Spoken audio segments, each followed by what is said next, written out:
बेटी के ससुराल वालों ने उसको 1 हफ़्ते के लिए भेजा है और वो उससे पहले ही लेने आ जाएंगे तो आपको कितना बुरा लगता है। वहीं ये नंबर तीसरी बात जो है, ये बहू के साथ अगर हम लागू करते, बहू को हमने एक हफ़्ते के लिए अगर मायके भेज दिया है तो आप बोलोगी तीसरे दिन ही अपने हस्बैंड से, अपने बेटे से बोलोगी कि उसको जा कर के वापस ले आओ, मेरे बस की काम नहीं है, मेरे से काम नहीं हो रहा है, जाओ जा कर के उसे लेके आओ। तो ये भी रिश्ते में दरार का काम करती हैं बातें। और नंबर 4 बात, अगर आप कहीं भी मार्केट जाती हैं और आपकी बेटी आपके साथ है या मैरिड है या अनमैरिड है, तो आप उसको बोलती हो कि बेटा तू ये चीज़ ले ले, तुझे इस चीज़ की ज़रूरत है। माना वो बेटी हमारे ऊपर ही डिपेंड है, हम ही उसको सारी चीज़ दिलाते हैं, लेकिन जो बहू आई है हमारे घर में वो पूरी तरह आपके ऊपर डिपेंड नहीं है, क्योंकि कुछ तो उसके पेरेंट्स भी उसको हेल्प कर रहे हैं, दे रहे हैं शुरू में, फिर उसका हस्बैंड है दूसरे नंबर, तो वो आपके ऊपर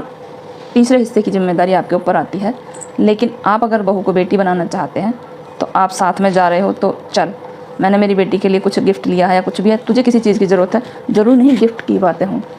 तुझे किस चीज़ की ज़रूरत है, तेरे पास ये चीज़ नहीं है, कुछ नहीं। अगर बहू आपकी बोल रही है मेरे पास सब चीज़ है मम्मी जी, मुझे कुछ नहीं चाहिए, तो आप अपनी पसंद से उसको चूड़ियाँ दिला सकते हो, उसको मेकअप का सामान दिला सकते हो। तो ये भी बातें अगर करोगे तो शायद कुछ दूरी कम होती है। और मोस्ट इम्पॉर्टेंट बात है नंबर 5 कि आप जितना अपनी बेटी के ससुराल वालों को रेस्पेक्ट देते हो,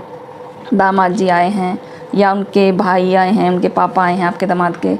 तो आप कितना लजीज खाना बनाएंगी, कितनी मेहनत करेंगी कि आज मेरी बेटी के ससुराल से घर आ रहे हैं, ससुराल वाले आ रहे हैं, तो मुझे उनके लिए ये करना है, मुझे ये चीज़ करना है। देना लेना भी आप सोचेंगी कि वो आए तो मैं उनको ये दूंगी, किस लिए कि वो आपकी बेटी को परेशान ना करें। आपकी बेटी उनके घर में है तो वो आपकी बेटी को कोई कमेंट ना करें, कोई ताना ना मारे। तो वही है कि ये कॉमन सी बात है, अगर बहू के घर वाले आते हैं तो इतनी ही रेस्पेक्ट आप उनको दीजिए कि कोई आया है तो हाँ भाई इनसे हाल चाल पूछो, सब ठीक है, बढ़िया है, तुम्हारे घर में ये है,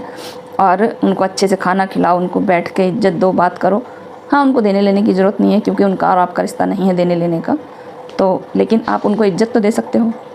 इज्जत देनी चाहिए। लेकिन